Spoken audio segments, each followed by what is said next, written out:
Jama'a assalamu alaikum wa rahmatullahi ta'ala wa barakatuh. Sunana Nura Tasiu. A yau kuma mun zo za mu yi bayani akan sinadarin lithium, wato wanda a yanzu ake kira da white gold, wato farin zinare.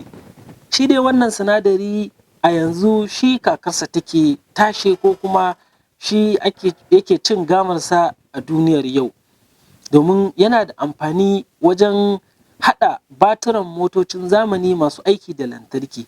Ana amfani da lithium wajen haɗa baturan tauraron ɗan adam, jirgin sama, jirgin ƙasa masu gudu, domin wannan sinadari na lithium yana riƙe caji kuma yana ajiye shi.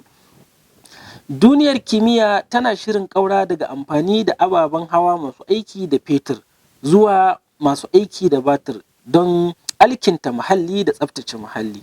Ƙasashen Turai na shirin haramta amfani da motoci masu amfani da fetur daga nan zuwa shekarar 2035. Don haka, dole motoci masu amfani da lantarki da batirin lithium za su maye guraben waɗancan motoci na fetur da diesel idan aka daina amfani da su.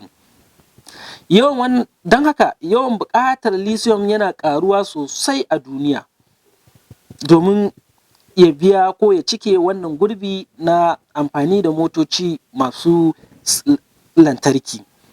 Kowane batir ɗaya na mota mai aiki da lantarki tana ɗauke da kilogram na lithium guda goma, nauyin kilogram 10.